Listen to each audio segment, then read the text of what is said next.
Aujourd'hui, dans cette nouvelle histoire, je vais vous conter les aventures de Billy the Pimp. On le surnommait le tombeur de l'Ouest, le cambrioleur de femmes. Howdy boys! Bienvenue dans cette nouvelle vidéo dans laquelle, comme l'intro ne l'indique absolument pas, dans cette vidéo nous allons installer ce magnifique bardage tout droit venu des US. Et oui! Avant de commencer les travaux, n'hésitez pas à bien vous équiper correctement sans avoir à claquer 300 balles dans du Wurt, à savoir la tête de déterré réveillée un week-end avant midi, le petit gilet du collège rallongé par Mamie Pimp, veillez à avoir suffisamment de poches pour stocker l'essentiel, visseuse à choc, perceuse, une boîte de vis, des pochettes de clous Eco Plus, un bout de ferraille qui servira de culbuteur à clous, Fatmax, et la pince à Staline. Sauf ces petites merdes là, ça sert à rien, tu jettes ou tu te désabonnes. Puis il faut mettre, on a dit. Et enfin, le fidèle petit pantalon hérité de grand-père en père en fils. On est prêt. Oh, putain, stalactite de glace aux couilles là. Alors, nous voilà le jour J, le livreur il vient juste de passer il y a 30 minutes, il est 8h30 du matin, il n'était pas là pour enfiler des perles, donc il a posé les planches de bardage qui se trouvent sous mon boule et les profilés d'aluminium que j'ai laissés là-bas dehors. Dehors il fait un temps à geler de l'hydrogène, la campagne c'est bien, sauf quand il fait froid. Et là vous vous demandez sûrement, est-ce qu'un gosse de 20 piges sait poser un bardage? La réponse est... pas du tout, mais c'est pas ça qui arrête un Roumain. Et donc comme d'habitude, nous allons apprendre à le faire ensemble dans la joie et la bonne humeur. Donc pour ceux qui veulent me défoncer en commentaire, n'hésitez pas, je suis un homme ouvert. Et c'est parti! Alors la première chose que j'ai apprise dans la pose d'un bardage, c'est qu'un bardage en fait, à la base je pensais qu'il se posait plaqué contre le mur et donc on le collait comme ça, on le vissait dans l'OSB et c'était fini. Mais non, pas du tout. En fait le bardage il se pose avec un certain espacement par rapport au mur pour que l'air puisse passer par en dessous et le ventiler par au-dessus. Donc c'est pour ça que James Hardy en fait, ils m'ont fourni donc des profils de ce qu'ils appellent des profils de ventilation, donc des cornières perforées, qu'on va poser donc à 16 cm au-dessus du sol pour que la flotte elle rentre pas par en dessous, donc il soit un petit peu surélevé. Et ensuite on va prendre des petits lithos comme ça, on va prendre ces lithos là et serrer, donc plaquer le profil, le visser avec ces lithos sur lesquels on va venir donc monter le bardage. Bon évidemment j'ai dit petits lithos mais c'est pas si petit que ça parce que finalement il faut que ces lithos supportent tout le poids du bardage et aussi il faut qu'ils dépassent le profil de ventilation, sinon forcément c'est le profil qui va dépasser et ça va faire très moche.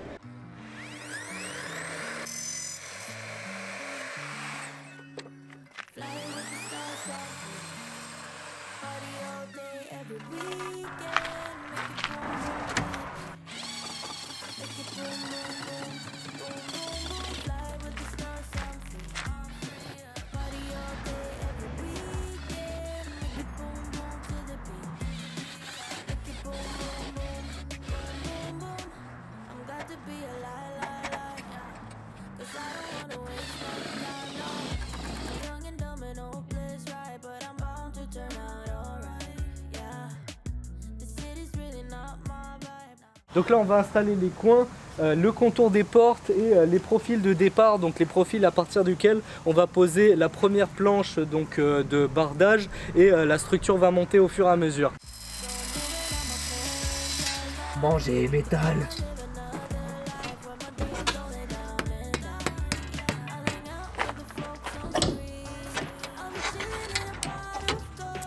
Donc là j'ai mis deux profils, donc j'ai mis le profil dans le coin qui va protéger le rebord de la porte de garage et le profil de départ, donc un profilé en aluminium dans lequel va venir s'emboîter donc le bardage comme cela. Dans ce coin là par contre le profil je l'ai laissé libre tout simplement parce que si j'ai des profils de chaque côté, étant donné qu'on va devoir emboîter le bardage comme ça et le glisser à l'intérieur du profil, eh bien je peux pas mettre de profil de chaque côté, donc voilà j'en mets un et celui-là je le mettrai en dernier.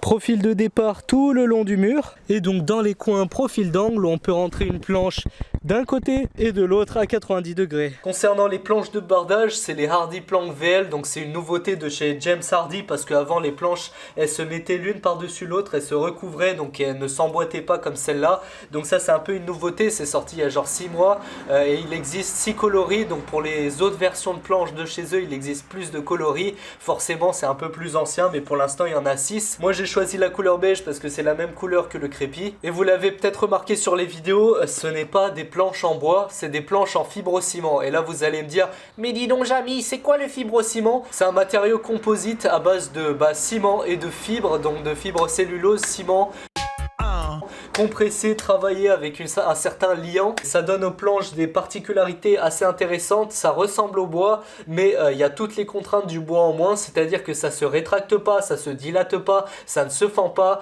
ça perd pas sa couleur et ça a une durée de vie assez incroyable puisque c'est garanti 15 ans, mais la durée de vie est de 60. Donc voilà, c'est les seuls du marché qui possèdent une durée de vie aussi grande. Et enfin, il n'y a aucun entretien nécessaire sur ce produit, donc t'as pas besoin de perdre du temps à le reponcer, le repeindre comme les lattes de bois. Vous savez, ça c'est la peinture, elle s'écaille, elle prend le soleil et c'est pas durable. Là-dessus, il n'y a pas ce souci-là. Donc si jamais tu l'as sali un petit peu, tu t'en tapes.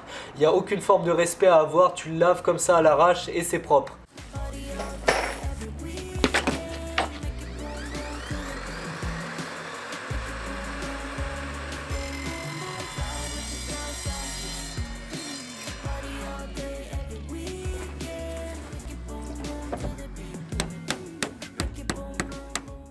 Pour faire ça, j'ai malheureusement pas de cloueur pneumatique, ça me ferait gagner pas mal de temps. Mais bon, mine de rien, c'est quand même plus rapide que mettre des vis. Petite astuce, un petit culbuteur à clous. C'est-à-dire que je tape là-dessus au lieu de taper avec le marteau là.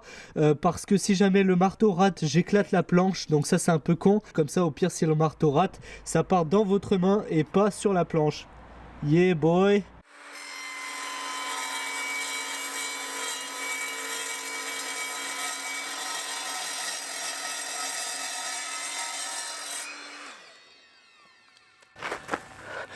Pour les coupes par contre j'ai pas exactement la lame qu'il faut, d'ailleurs je l'ai commandé, elle devrait arriver dans 2 jours. Je vous déconseille de couper ça avec une lame de scie classique pour le bois. Moi j'ai une lame de scie multimatériaux Evolution et même ça c'est pas parfait parce qu'en fait ça fait beaucoup de poussière et tout ça et ça s'use assez vite.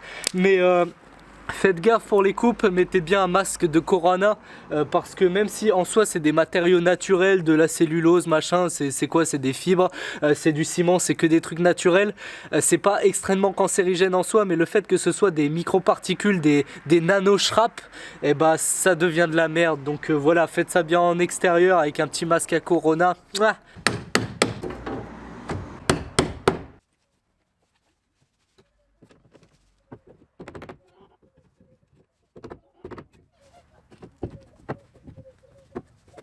Au niveau des raccords, calculez bien votre coût pour tomber en fait sur une même planche. Vous voyez, mon raccord il tombe pile poil au milieu d'une autre planche, comme ça je peux clouer des deux côtés et les deux planches peuvent être nettes face à face. Et ici les clous, vous les mettez à peu près à 1,5 cm du bord, comme ça il n'y a aucun risque que ça craque. De toute façon, comme je vous ai dit, c'est fait pour être cloué.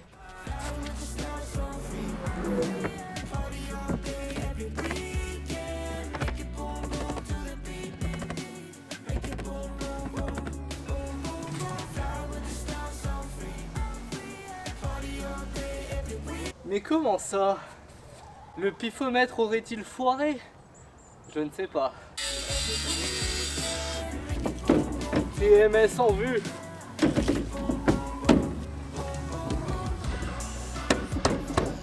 Finito.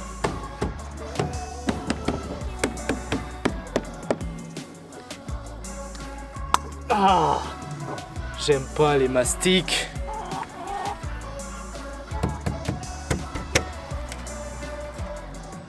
Ah.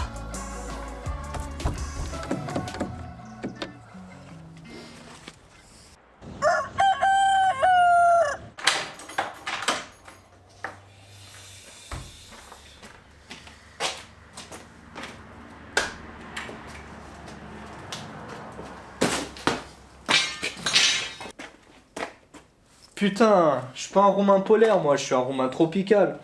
Ce matin, la première chose que j'ai faite au réveil, c'est que j'ai sorti mon téléphone pour regarder en quelle année on était.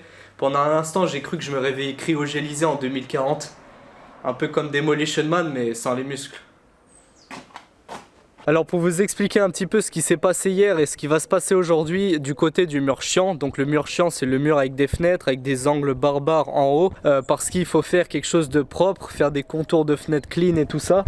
Donc vous voyez, en fait ce que j'ai fait hier soir, c'est que je me suis cassé la tête pour comment agencer les profils dont je dispose, comment les agencer entre eux pour faire un contour de fenêtre méga propre. Donc ce que je vais faire, ça sera une œuvre d'art, vous n'êtes pas prêts, ou plutôt une mobile denuk comme on dit dans mon pays. En tout cas, j'ai mis des profils et je vais mettre du profil encore, du profil qu'ils appellent du profil en J parce que ça a un peu une forme de J. On va les agencer, on va faire un truc propre et contourner la fenêtre pour que ce soit clean, clean, clean. Et vu que dans cette vidéo, on va faire que des trucs propres, pour vous changer un petit peu les idées, je vais vous montrer un petit peu de sale aussi parce que le haut vide qui fait du propre n'est qu'une façade. Je vais vous montrer l'enclos des poulets. Nous avons ici une magnifique porte en bois, faite évidemment avec du bois à appellation d'origine récupérée. Les gonds, faut les acheter, c'est trop cher. Vous prenez une chambre à air et vous la graffez. Ici, nous avons des poulets un petit peu moches. On a ici le coin à ponte, formant une barrière 100% efficace contre les intempéries, constituée de 3 éléments majeurs. La nappe qui sert de kawaii à poules, la stabilisation bambou-terre et le merveilleux toboggan de la déchetterie. T'as vu? Là on parle.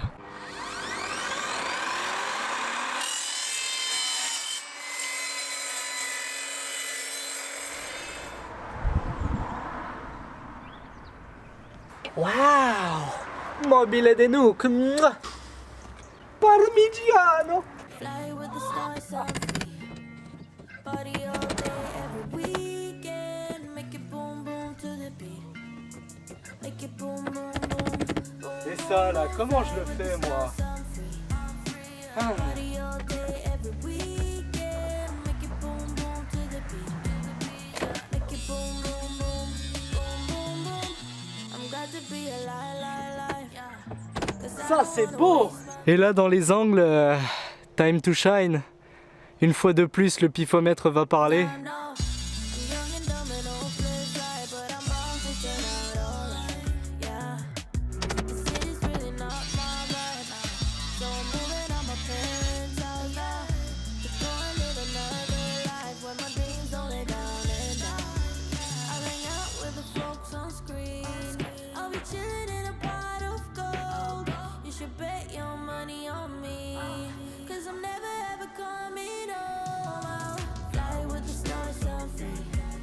Alors voilà, c'est terminé, j'ai mis le bardage tout autour de la maison, c'est bien joli, bien propre, mais il manque encore un tout petit détail et ce détail c'est ici la bande qui est tout autour de ma construction parce que si vous vous rappelez ce que j'ai dit au début de vidéo, on met le bardage, on commence à le poser 16 cm au-dessus du sol. Mais moi personnellement ça je peux pas, hein, c'est du pare-pluie qui flotte donc c'est juste moche. Donc ce que j'ai fait c'est que j'ai acheté une espèce de faux parquet chez Castorama. Voilà, c'est une espèce de vinyle, ils appellent ça. C'est des plaques vraiment fines, vraiment hyper légères qui vous vendent ça genre 17 balles le mètre carré je crois. Donc voilà, ça existe sous tous les coloris. Donc j'ai hésité entre ce vinyle et des trucs de PVC, mais ça c'est vachement plus joli. Donc on va prendre ces planches en vinyle, on va les mastiquer tout autour de la construction et ça va faire un rendu vachement plus pro. En plus, Jésus a parlé et c'est exactement pile la bonne taille.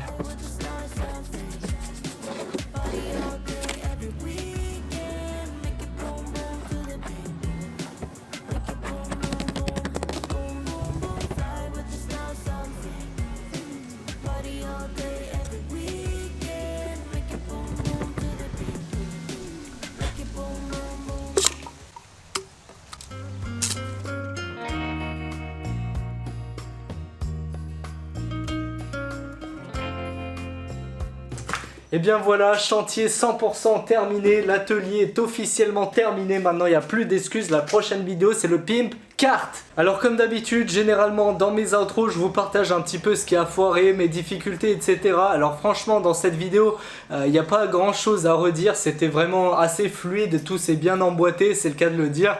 C'est vraiment poser un bardage, j'ai envie de dire que c'est quelque chose qui est accessible à tout le monde, même pour les profiler un peu, il suffit de réfléchir un tout petit peu et on arrive à faire des trucs assez sympas. Par contre, il y a plusieurs choses que j'ai oublié de vous dire précédemment dans la vidéo, comme tout d'abord, les profils, lorsque vous les posez, pensez bien à retirer le film plastique, faites pas comme moi et n'attendez pas de mettre les planches dedans pour retirer ce plastique parce que c'est la galère et vous allez finir comme moi avec des trucs un peu moches. Deuxième chose, les profils des planches sont sur la partie visible parfaitement symétriques, ça veut dire que vous pouvez les poser tout à fait à la fois verticalement et horizontalement, donc ça c'est juste selon vos goûts et vos préférences. Et enfin, dernière chose, je pense que vous y attendiez en considérant la composition de ce matériau, ces planches elles sont légèrement plus lourdes que du sapin classique. Après, les planches en sapin classique, je pense que vous savez ce que ça vaut. Moi en tout cas, peut-être que je suis con, tu vois, j'ai pas assez d'expérience pour le savoir. Toujours au bout de 10 ans, ça commence à craqueler, ça commence à gondoler, c'est n'importe quoi. Mais voilà, il faut le savoir, je pense, ces planches sont légèrement plus lourdes que du sapin classique, mais c'est à nuancer parce que ça reste quand même les plus légers du marché. Et un truc qui est bizarre, c'est que 90% en moyenne, je pense, des maisons aux US sont équipées de ces planches là, et pourtant leur structure, leur ossature bois, elle est incroyablement fine. On se dit que le grand méchant loup souffle dessus et la maison s'écroule, je sais pas comment ils font, mais bon, je suis pas un américain, moi je fais une ossature légèrement plus épaisse et plus solide, mais voilà, ça tient, y a pas de souci. Mais étant donné que tâter le produit physique vaut mieux que 1000 mots, sachez que jusqu'à fin novembre, vous avez accès à des échantillons gratuits sur mes liens en description. Donc vous pouvez, si jamais vous avez un projet de construction, de décoration chez vous, n'hésitez pas à commander, c'est absolument gratuit. En 2 clics, vous avez ça chez vous et vous pouvez regarder à la fois la texture, la façon dont ça s'emboîte, les coloris, le rendu réel des coloris, etc. Donc ça, c'est valable à la fois pour les particuliers et pour les professionnels. Et pour les pros, vous pouvez présenter ces kits-là à vos clients. Donc vous ouvrez, vous montrez et vos clients, ils vont faire waouh! Donc voilà, j'espère que cette vidéo vous aura plu, j'espère qu'elle vous aura aidé ou inspiré. Sur ce, je vous laisse et je vous dis à très bientôt pour l'épisode 1 du Pimpcart. Ciao! I'm young and dumb and hopeless, right? But I'm bound to turn out alright, yeah. The city's really not my vibe now, so I'm moving out my parents' house, yeah. To go and live another life where my dreams don't lay down and die. I'll hang out with the folks on screen, I'll be chilling